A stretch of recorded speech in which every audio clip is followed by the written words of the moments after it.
స్వాతంత్ర దినోత్సవ వేడుకల్లో ఆకట్టుకున్న మంత్రి శ్రీధర్ బాబు ప్రసంగం. కరీంనగర్ జిల్లా వేడుకల్లో ముఖ్య అతిథిగా హాజరైన దుద్దిల్ల. కరీంనగర్ పరేడ్ గ్రౌండ్లో జాతీయ జెండాను ఆవిష్కరించిన ఐటీ, పరిశ్రమలు మరియు శాసనసభ వ్యవహారాల శాఖ మంత్రి శ్రీధర్ బాబు. 78వ స్వాతంత్ర దినోత్సవం సందర్భంగా కరీంనగర్ పోలీస్ పరేడ్ గ్రౌండ్స్లో తెలంగాణ ఐటీ శాఖ మంత్రి దుద్దిల్ల శ్రీధర్ బాబు జాతీయ జెండాను ఆవిష్కరించారు. ఉమ్మడి కరీంనగర్ జిల్లా వేడుకలకు ఆయన ముఖ్య అతిథిగా హాజరయ్యారు. పోలీసు బలగాల గౌరవ వందనం స్వీకరించిన మంత్రి శ్రీధర్ బాబు అనంతరం జాతీయ పతాకాన్ని ఆవిష్కరించారు. వివిధ శాఖలు ఉత్తమ సేవలు అందించిన వారు మంత్రి చేతుల మీదుగా ప్రశంస పత్రాలు అందజేశారు. ఈ సందర్భంగా ఏర్పాటు చేసిన సభలో మంత్రి శ్రీధర్ బాబు మాట్లాడుతూ, తెలంగాణలో కాంగ్రెస్ ప్రభుత్వం ఏర్పాటు తర్వాత సంక్షేమం, అభివృద్ధితో పాటు ఉపాధి, ఉద్యోగ అవకాశాలే లక్ష్యంగా పనిచేస్తున్నదని అన్నారు. కరీంనగర్ జిల్లాలో అభివృద్ధి సంక్షేమ పథకాలు ప్రతి ఇంటికి అందుతున్నాయని, ఇందిరమ్మ గ్రామ సభలు, మహిళలకు ఆర్టీసీ బస్సుల్లో ఉచిత ప్రయాణ సౌకర్యం, రాజీవ్ ఆరోగ్యశ్రీ పథకం మరింత పగడ్బందీగా అమలు చేస్తామని అన్నారు. నాణ్యమైన విద్యతో పాటు నిరుపేదలకు ప్రతి ఒక్కరికి సొంత ఇంటి కల నిశ్చయం చేయాలన్నదే ప్రభుత్వ ముఖ్య ఉద్దేశమని ఉద్ఘాటించారు. ఇందిరమ్మ ఇల్లు పథకం, గృహజ్యోతి పథకం, రైతు భరోసా, రైతు రుణమాఫీ, రైతు బీమా, అమ్మ ఆదర్శ పాఠశాలలు, మహాత్మా గాంధీ జాతీయ గ్రామీణ ఉపాధి హామీ పథకం ద్వారా జాబ్ కార్డులు జారీ చేయడం జరుగుతున్న కార్యక్రమాలన్నింటినీ స్పష్టం చేశారు. బ్యాంకు లింకేజీ కింద బ్యాంకు రుణాలను ఇప్పించడం, ఇందిరా మహిళా శక్తి పథకం ద్వారా వృద్ధులు, వితంతువులు, వికలాంగులు పింఛన్లు అందజేస్తున్నామని వివరించారు. ఈ కార్యక్రమంలో జిల్లా collector Pamela Satpathy, Choppadandi MLA Medipalli Satyam, CP Abhishek Mohanty, సుడా చైర్మన్ కోమటిరెడ్డి నరేందర్ రెడ్డి, మేయర్ సునీల్ రావు, జిల్లా వివిధ శాఖల అధికారులు, ప్రజాప్రతినిధులు, విద్యార్థులు, మెప్మా సభ్యులు, మహిళలు పాల్గొన్నారు.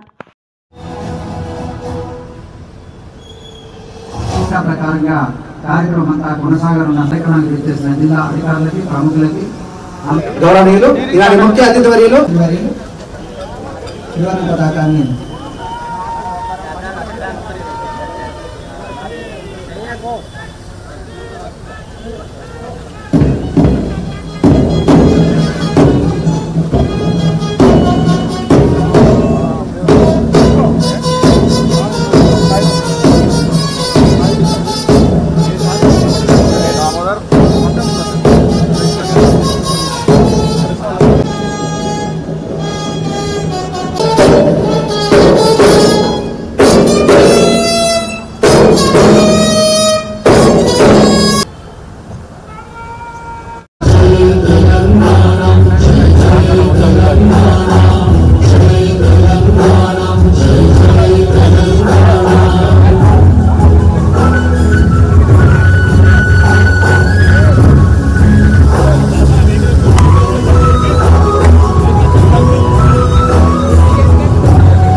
పని దినాలను కల్పించి 85,593 మంది ఉపాధి కూలీల పనులను కల్పించడం జరిగింది.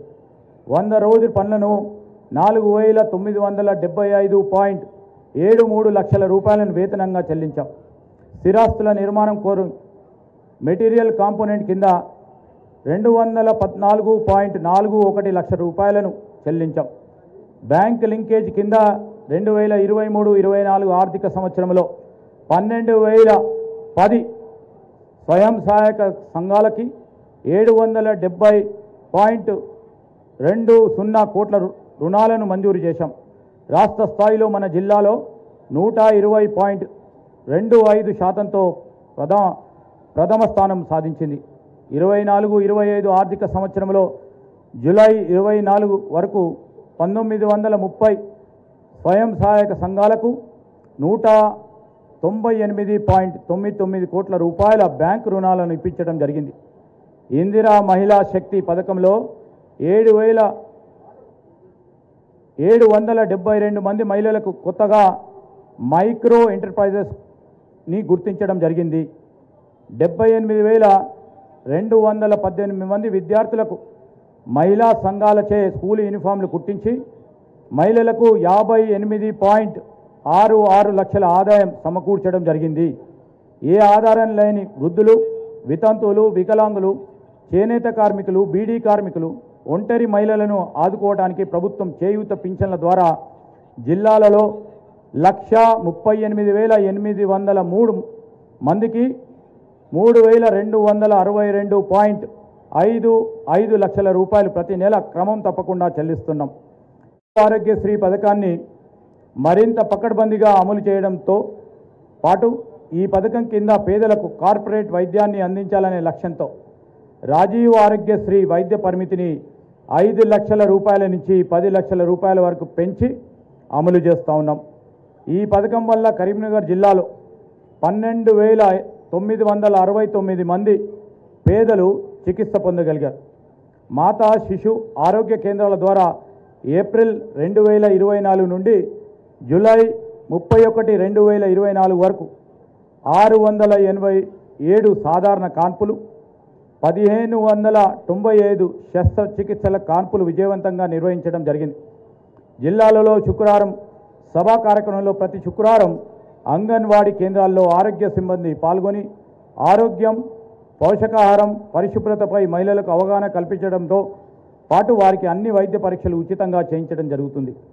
నాణ్యమైన విద్య, వైద్య పరీక్షలు, శానిటేషన్, అడ్మినిస్ట్రేషన్, ఇన్ఫెక్షన్ కంట్రోల్లో 95% పాయింట్లు సాధించి జాతీయ స్థాయిలో 3వ స్థానానికి హుజురాబాద్ ఏరియా ఆసుపత్రి ఎంపిక కావడం పట్ల జిల్లా యంత్రాంగం అభినందిస్తున్నాను.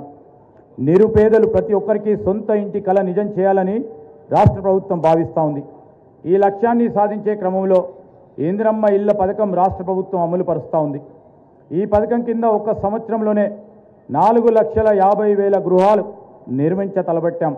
ఈ పథకం కింద ప్రతి నియోజకవర్గంలో 3,500 గృహాలు నిర్మించడం జరుగుతుంది. నానాటికి పెరుగుతూ ఉన్న ధరల ప్రభావం పేద ప్రజలపై పడరాదన్న సంకల్పంతో మహాలక్ష్మి పథకం కింద కేవలం 500 రూపాయలకే వంట గ్యాస్ సరఫరా చేసే కార్యక్రమాన్ని కూడా రాష్ట్ర ప్రభుత్వం అమలు చేస్తుంది.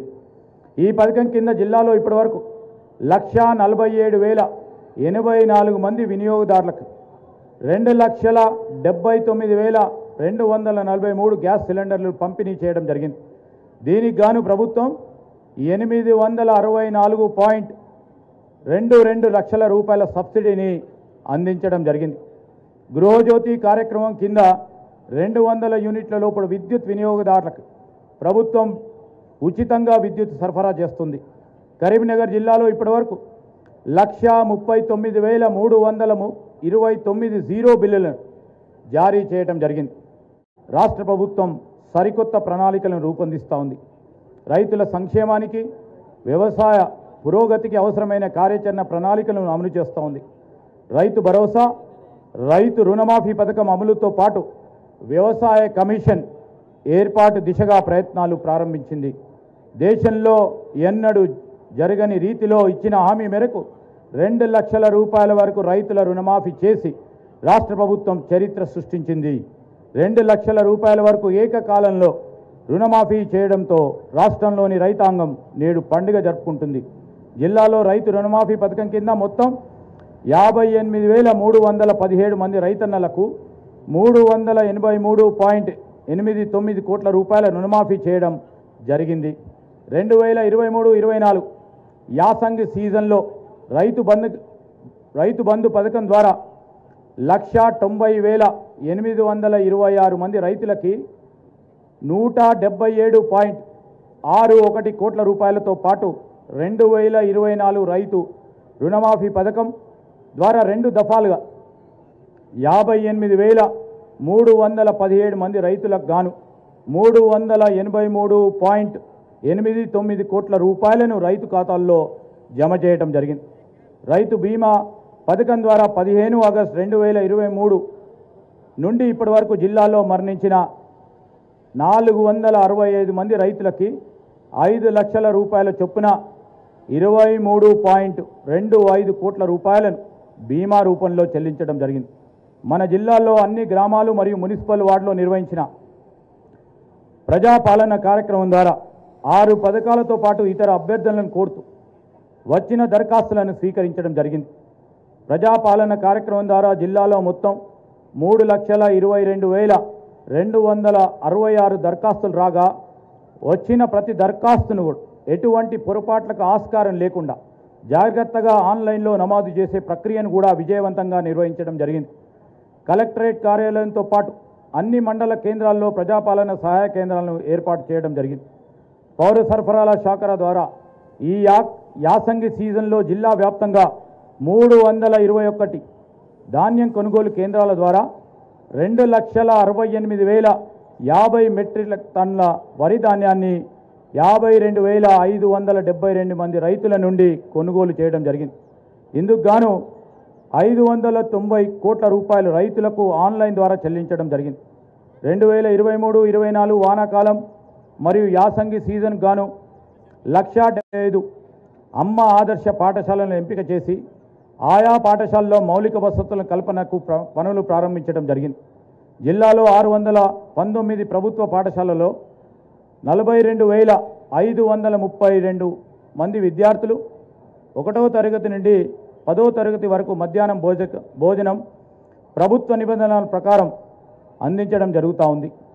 విద్యా ప్రమాణాలను మెరుగుపరుచుకోవడంతో పాటు షెడ్యూల్ కులాలు, గిరిజన వెనుకబడిన మైనారిటీ సంక్షేమ శాఖల ద్వారా విద్యార్థులకు ఉపకార వేతనాలు అందించడంతో పాటు విదేశాల్లో ఉన్నత విద్యలు అభ్యసించే పేద విద్యార్థుల కళను సాకారం చేయుటకు వీలుగా ఒక్కొక్కరికి 20 లక్షల చొప్పున ఆర్థిక సహాయాన్ని అందిస్తున్నాం. ఎస్సీ, ఎస్టీ, బీసీ మరియు మైనారిటీ సర్కిళ్ల ద్వారా వివిధ పోటీ పరీక్షలకు హాజరయ్యే విద్యార్థులకు కావాల్సిన పుస్తకాలను ఉచితంగా అందిస్తూ నిపుణులైన అధ్యాపక బృందంచే ఉచిత శిక్షణ తరగతులు నిర్వహిస్తూ ఉన్నాం. పట్టణ పేదరిక నిర్మూలన సంఘ సభ్యుల ద్వారా అమ్మ ఆదర్శ పాఠశాల క్రింద మొదటి విడతలో అన్ని మున్సిపాలిటీలో 10,479 మంది ప్రభుత్వ పాఠశాలల విద్యార్థులకి స్కూల్ యూనిఫామ్లు కుట్టించి పాఠశాలలకు అందించడం జరిగింది. అదేవిధంగా రెండో విడతలో మున్సిపాలిటీలో పాఠశాలలతో పాటు గురుకుల పాఠశాలలోని విద్యార్థులకు కూడా స్కూల్ యూనిఫామ్లు కుట్టించి పాఠశాలలకు అందించడం జరుగుతుంది.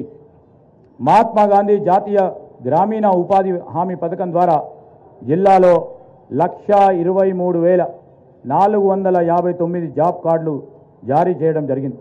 2024-25 ఆర్థిక సంవత్సరంలో 22,61,000 పని దినాలు